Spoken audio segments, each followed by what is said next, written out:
It's a couple of weeks after WrestleMania, and I wanted to share some of my thoughts about it. I didn't make a video immediately after, as I wanted to give it some time to let things sink in.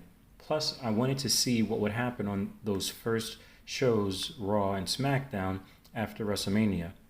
I feel at this point, those first shows hold high expectations and are a part of WrestleMania as well. Let's be honest, most of us are tuning in to watch for any major debuts, returns, and things of that nature, any surprising title change, or anything else that they might want to throw at us to make that first show must see TV or have people talking about it the next day. The first Raw after usually has a lot of unpredictability to it. I was excited to see what they had in store for this one. This won't be a recap of everything, just me sharing my thoughts on a few things that stood out and that I felt went overlooked this past couple of weeks. One of the things that surprised me for WrestleMania were some matches that over delivered. One of the biggest surprises for me this WrestleMania season is that I found myself enjoying matches that I was not expecting to or looking forward to. Prime example, Drew McIntyre versus Happy Corbin.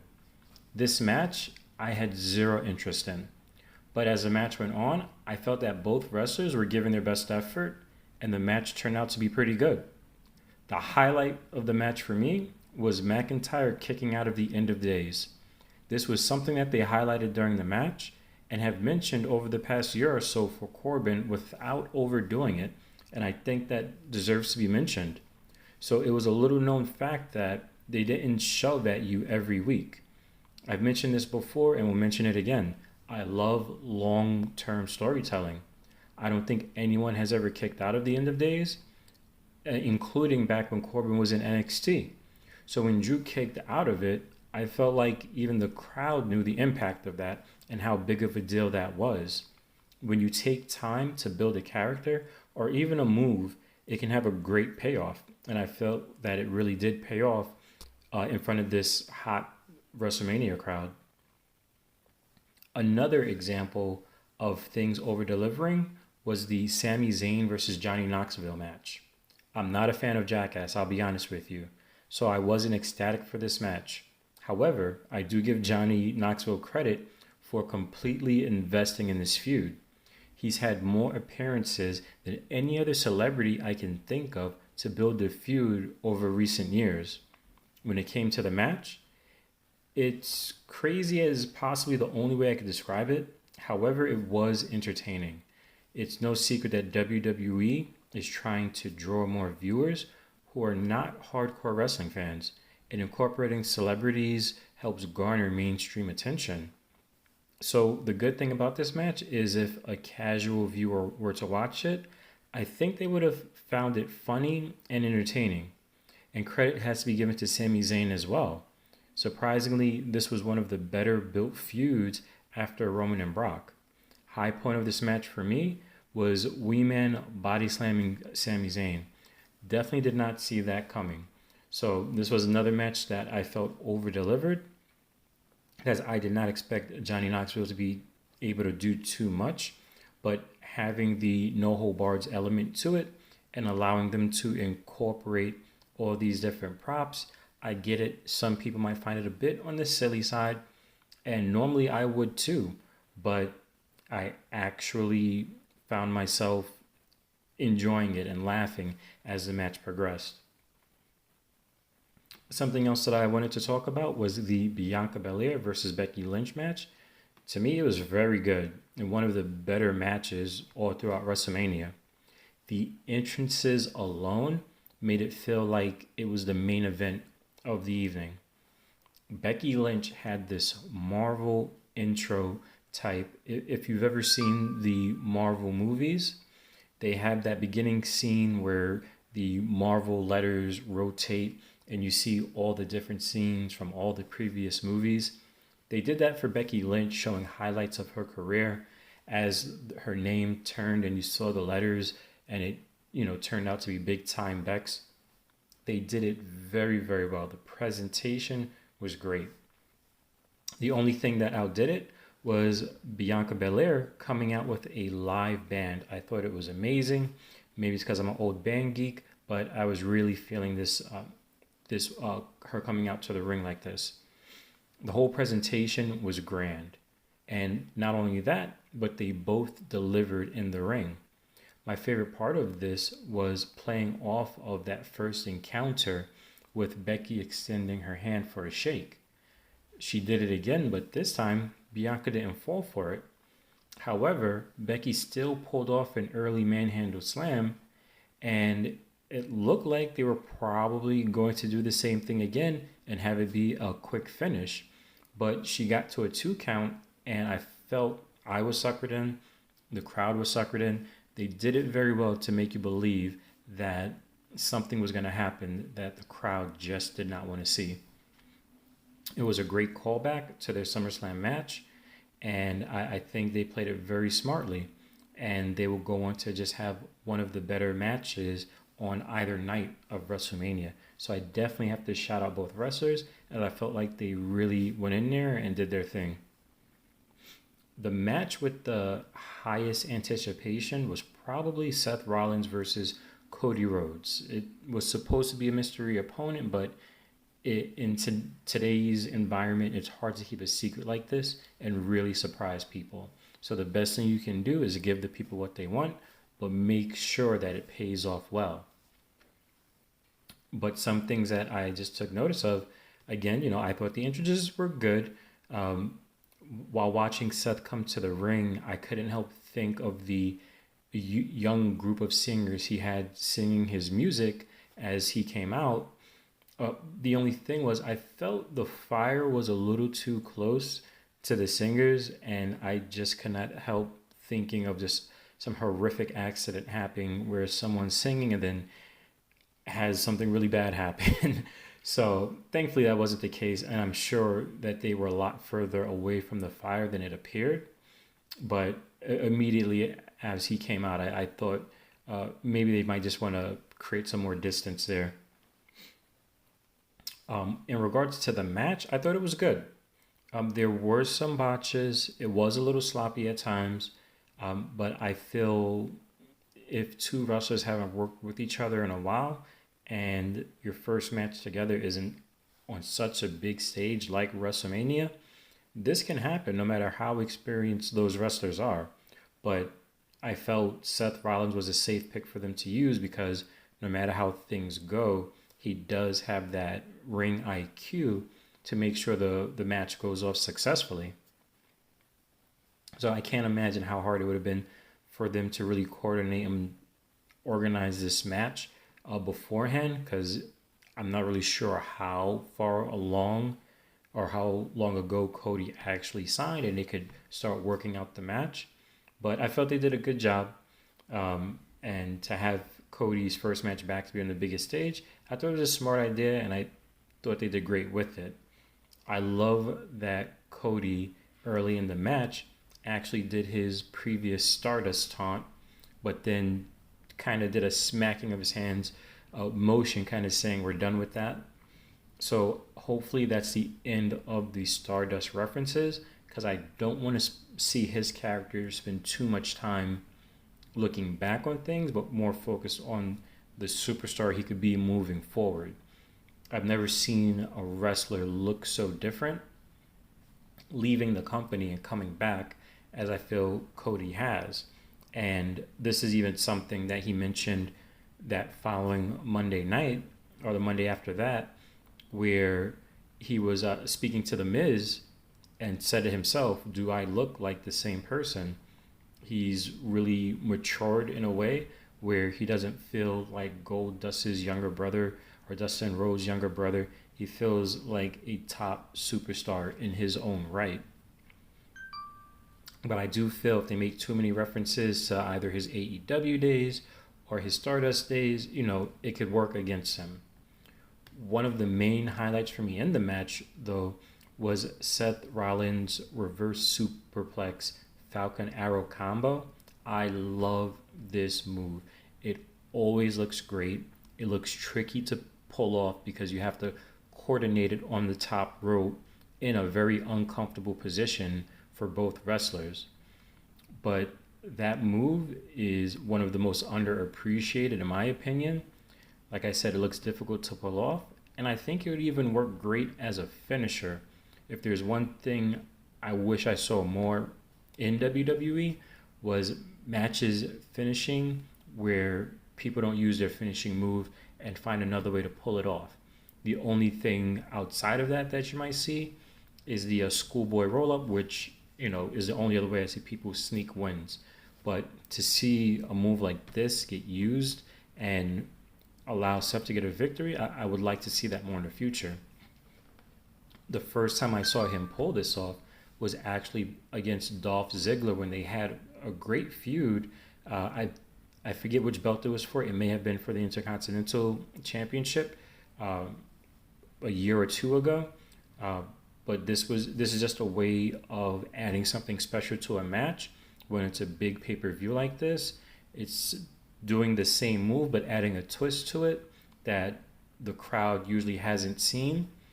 Just like Seth Rollins usually does a frog splash, but one pay-per-view he did some sort of corkscrew frog splash that everyone loved. So I think he has that intelligence to hold on to certain moves for the big moments to make it feel even more special. The biggest surprise of that first night for me was Ronda Rousey losing, and I wasn't sure why. It seems to be that WWE wants to drag the story out, but it's weird to me. I thought when they first had her choose Charlotte to wrestle, the goal was for her to beat Charlotte, then Becky Lynch down the line and take both belts, a la Roman Reigns. However, it's unclear now how they're going to get to that path. Becky lost her belt to Bianca. I'd say they're saving it for next year's WrestleMania. Then it might make more sense that they're trying to drag this out. There would then be enough time for Bianca to hold the belt for a while and become a great champion, but still have Becky win it somehow for a WrestleMania clash with Rousey. I think it might make more sense to push for this maybe around SummerSlam or something to that effect. But with their current plans for Ronda, I just worry about them overexposing her too much because now they have her going to SmackDown to argue for a submission match with Charlotte, which, don't get me wrong, will probably be a great match between the two. And I do like submission matches and more technical matches. But if they put Ronda out every week, I think it might take a little bit from her mystique. When she had that first run, so many years ago, they did a great job of having her have matches and having it feel special. I feel if she's out there every week, she's going to lose some of that luster that they have to her character. Whether the fans boo her or not, she's a big name. And I feel like they should give her a little bit of that Brock Lesnar treatment where she's not showing up all the time. Another shocker for me that night was Logan Paul putting in a good showing. He showed up to the ring with a rare and expensive Pokemon card around his neck. This is officially the hardest flex at a WrestleMania in my opinion. Not only that, he performed well in the ring. He looked like he belonged there. WWE has been doing a great job of getting these celebs in the ring and having them shine. The heel turn by Miz was great also. But as we've seen after WrestleMania, Logan wasn't there to continue the feud. So they really haven't done anything with that. And I'm just not sure if they're trying to hold it off for down the line, for maybe the next big pay-per-view, or if it's just over. And if it's over, I feel like they've kind of wasted that opportunity. But then again, who knows how much it costs for them to get Logan Paul for these matches. If I had to say there was one thing that was the most memorable of this WrestleMania, it was the appearances by Stone Cold Steve Austin. This really felt like this WrestleMania was his going away party. I was surprised to see him on both nights. I was surprised that he even had a match that first night, but it did make sense.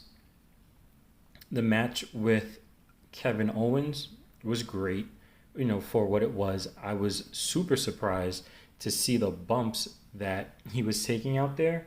I thought if anything, it would have been a quick stunner, 1, 2, 3, and it was over. but he looked like he really wanted to give it his all, just to make sure that he left on a good note.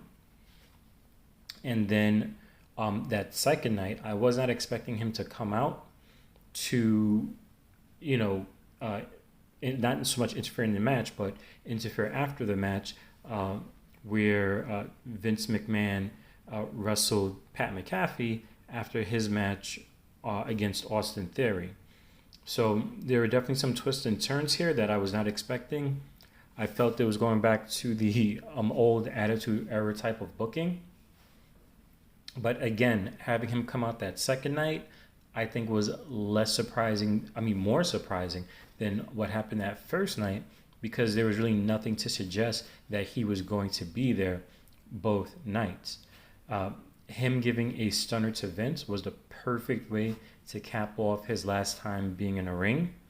You can tell that he was having just a grand old time. He single-handedly doubled WWE's beer budget in those 2 nights.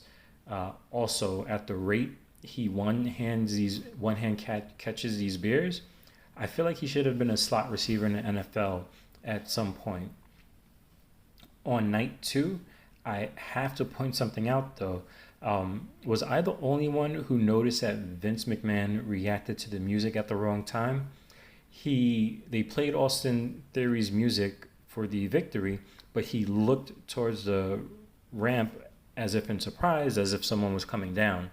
And I guess he realized he made a mistake, so he kind of chuckled it away. It was like, oh, okay. And, started celebrating with Austin Theory, and that's when the glass hit. I haven't really seen people mention that too much, but if you watch the video carefully, you can see he reacts a little bit too early.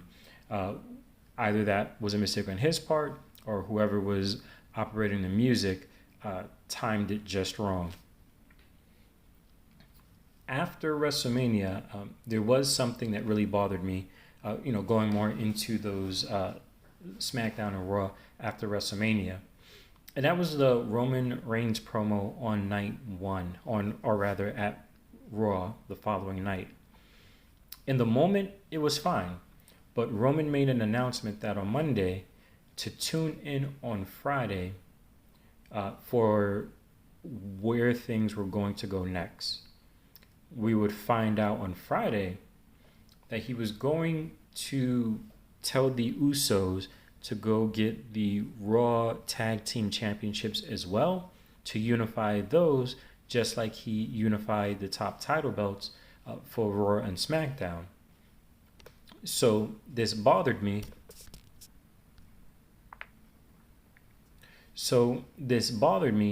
Because it means that he showed up to Monday Night Raw to tell you to watch Friday Night SmackDown, just to tell you he was sending the Usos to Raw, even though they were there that first night anyway. He could have just told them night 1 and say, hey, we're going after the Raw Tag Team belts as well, and let's unify them. The logic here made no sense. There's a lot of people who felt that maybe WWE didn't really have plans or knew where they wanted to go right after WrestleMania, and this kind of suggests that. The fact that they're kind of doing this elongated storytelling just to wind back up at square one, or to do something a week later that they could have done the previous week, just shows that maybe they were trying to buy themselves a little bit of time. Something else, I did find it interesting that they brought back Elias on that Raw after WrestleMania, but this time he is now Ezekiel, Elias's younger brother. I don't know how well this is going to go over. If you see it, Ezekiel is fully clean shaven and looks a lot different. It took me a minute to realize who I was looking at when he came into the ring. But if there's one thing I hope, is that they pre-recorded some things when he had his beard and he was Elias, so that they could fake conversations between Ezekiel and Elias and just chop it up to make it look like the two are talking live, just so that it could really try and sell the idea. Because if you're going to do something like this, go all the way with it. So those are just a few of my thoughts of the most recent WrestleMania, some of the things that happened the nights after. Overall, I was pretty happy with the event. The nights after, things were all right, but felt a little unsure of where things are going, especially with the top title.